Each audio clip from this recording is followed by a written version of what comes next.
வணக்கம். கடகராசி குரு வக்ர பலன்கள் 2024 முதல் 2025 வரை. கடகராசிக்காரர்களுக்கு குரு பகவான் வக்ரம் பெறுவதால் மிக கவனமாக இருக்க வேண்டும். கடகராசி இப்பொழுது தான் கொஞ்சம் நன்மை நடந்துக்கிட்டு இருக்கு. அவ்வளவு சீக்கிரத்தில் மிக கவனமாக இருக்குன்னு சொன்னால் எங்களால் எப்படி முடியும் என்கின்ற கேள்வி என்பது கட்டாயமாக கடகராசிக்காரர்கிட்ட இருக்கும். ஆனால் மிக கவனம்னு சொல்கிறது எதுக்காக தெரியுங்களா? எந்த விதமான எதிர்பார்ப்பும் இல்லாமல் ஒருவருக்கு உதவி செய்ய முடியும் என்றால் நடப்பதற்கு முன்பதாகவே மிக கவனம், பொறுமை அவசியம்.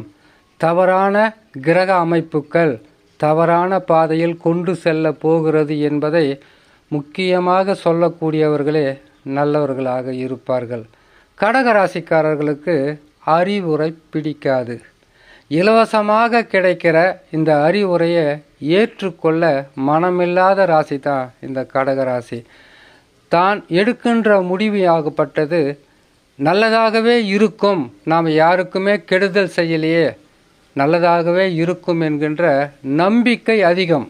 ஆனால் ஒருவேளை தோத்துட்டாக்கா சொல்லவும் முடியாமல், சிரிக்கவும் முடியாமல், அழுகவும் முடியாமல் தனிமையில் அமர்ந்து மனக்கவலைப்படுகின்ற ஒரு ராசி தான் இந்த கடகராசி. இந்த கடகராசிக்காரர்களுக்கு இப்போ இல்லை, குறைஞ்சது பல ஆண்டு காலமாக கண்டக சனி, மிக கவனமாக இருங்க. அஷ்டம சனி வருது, மிக கவனமாக இருங்க.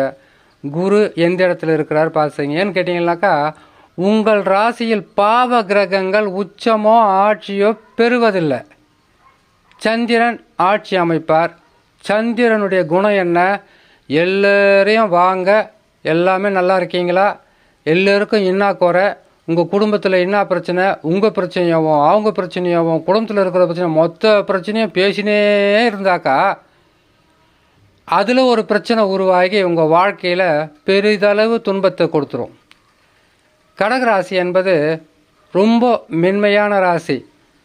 சிரிக்கும்போது பல பேரிடத்தில் சிரித்து விட்டு அழுகும்போது தனிமையில் உக்காந்து அழற ஒரு ராசி.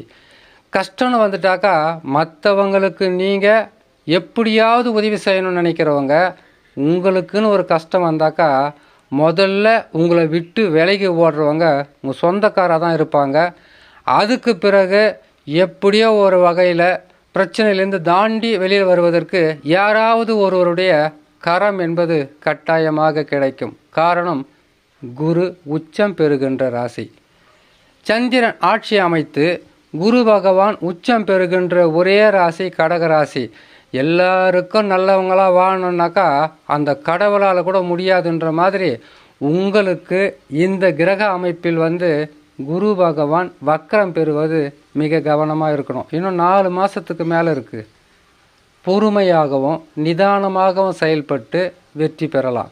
ஏன்னு கேட்டிங்கனாக்கா எனக்கு அப்போவே தெரிஞ்சிருந்தா நான் இந்த பாதையில் போயிருக்க மாட்டேன்னு சொல்லக்கூடாது. நீங்கள் முன்னெச்சரிக்கை பதிவாக போடுறேன், கேட்டு பயன்பெறுங்க. கடகராசிக்காரர்களுக்கு வருகின்ற 15/10/2024 புரட்டாசி மாதம் 29ஆம் தேதி செவ்வாய்க்கிழமை காலை 10 மணிக்கு குரு பகவான் வக்ரம் பெற்று 11/2/2025 தை மாதம் 29ஆம் தேதி செவ்வாய்க்கிழமை காலை 10 மணிக்கு வக்ர நிவர்த்தி அடைவார். குரு பகவான் வக்ரம் பெற்றால் எத்தகையான பாதகம் நடக்கும் என்பதை முதல்ல சொல்லிடுறேன். குரு பகவான் 11இல் இருக்கிறார். 11 என்பது உபஜயஸ்தானம். ஒருவருடைய மனக்குமுறல் என்னன்னு கேட்டிங்கன்னாக்கா குரு பகவான் மாறிட்டார், ஆனால் கடன் எனக்கு தீரவே இல்லை. அஷ்டமத்தில் சனி இருக்காருங்க. அஷ்டமத்தில் சனி இருக்கிறாரு. அஷ்டமத்தில் சனி என்றாலே 8 வகையான கஷ்டங்கள் இல்லாமல் இருக்கவே இருக்காது. ஏதாவது ஒரு பிரச்சனை தினமும் உங்களை போட்டு வாட்டி வதைத்து கொண்டு இருக்கும். வீட்டில் உள்ளவர்கள் கூட வானலே இல்லாமல் உங்களை வறுத்து கொட்டுவது தான் அஷ்டமத்தில் சனி.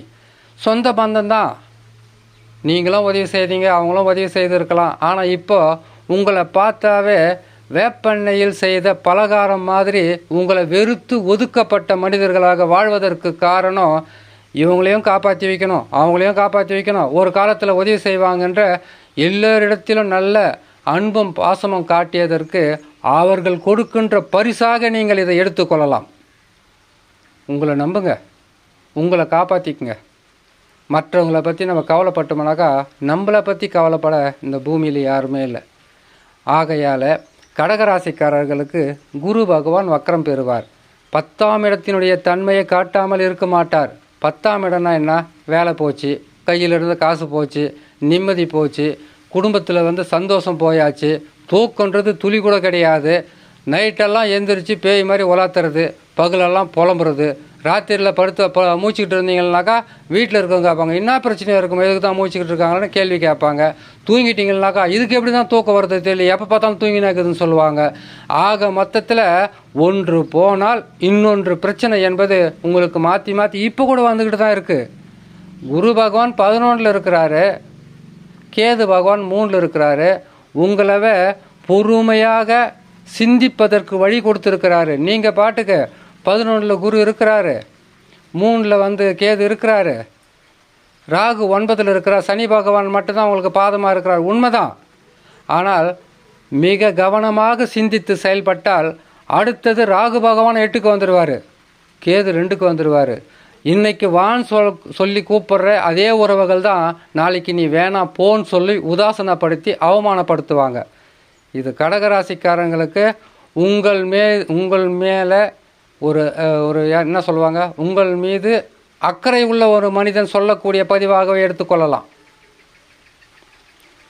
இந்த நிலையில் குரு பகவான் வக்ரம் பெற்றால் அந்த 10ஆம் இடத்தினுடைய தன்மையை உங்களுக்கு கட்டாயம் காட்டுவார்.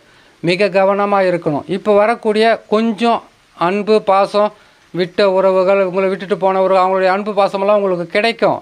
இது நிலையானதல்ல. கிரகங்கள் மாறும்போது உங்களுடைய வாழ்க்கை என்பது மாற்றங்கள் பெறும்.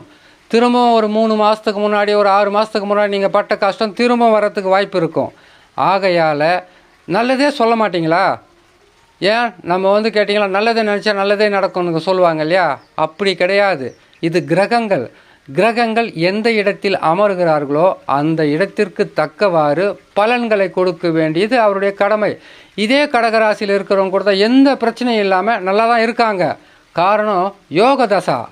தசாவாகப்பட்டது கேந்திர திரிகோணங்களில் உச்சம் பெற்ற தசா, ஆட்சி பெற்ற தசாவாக இருக்கும்போது பாதகமில்லாத பழுதில்லாத சிறப்பான பலன்களை கொடுப்பாங்க. அதுவும் அவர் தனி மனிதனாகிறாரு. குடும்பம் எதுவும் கிடையாது. குடும்பமாக இருந்து, பிள்ளைகளுடன் இருந்து, கணவனுடன் இருந்து, குடும்பத்தில் இருக்கிறவங்களுக்கு தான் பல வகையான நெருக்கடிகளை சந்திக்கக்கூடிய சூழ்நிலையாக இருக்கும். ஒரு நிலையில் பாதிப்பு தருவதிலேயே கடனாளிகளாகவும், நோயாளிகளாகவும், செய்த தவறுக்கு தண்டனை பெறுகின்ற மனிதர்களாகவும், செய்யாத தவறுக்கு தண்டனையை அனுபவிக்கின்ற மனிதர்களாகவும், கணவன் மனைவிக்குள்ள ஒற்றுமை இல்லாத தன்மை, கொடுத்த இடத்துல வாங்க முடியல, வாங்கின இடத்துல கொடுக்க முடியல, பிரச்சனை மேலே பிரச்சனை, நிம்மதியற்ற சூழ்நிலை. அது மட்டும் இல்லாமல் உற்ற உறவுகள், அனைத்து வகையான சொந்த பந்தங்களும் மற்றவர்களும் உங்களை உதாசனப்படுத்துகின்ற காலகட்டமாக இருப்பதினால் கடகராசிக்காரர்கள் குரு பகவான் வக்ரம் பெறுவதற்கு இன்னும் 4 மாதங்களுக்கு மேலே இருக்குது. பொறுமையாக செயல்பட்டு அடுத்தது வரப்போகிறது உங்களுக்கு சிறிது கெடு பலன்கள் என்பதை உணர்ந்து அதற்கு தக்கவாறு உங்களுடைய வாழ்க்கையை அமைத்து கொண்டால், பொறுமையாக இருந்தால், நிதானத்தை கடைப்பிடித்தால் பெரிதளவு பாதகமில்லாமல் சாதகமான பலன்களாகவே இருக்கும் என்று சொல்லி இன்னொரு நல்ல பதிவில் உங்களை நான் சந்திக்கிறேன். நன்றி, வணக்கம்.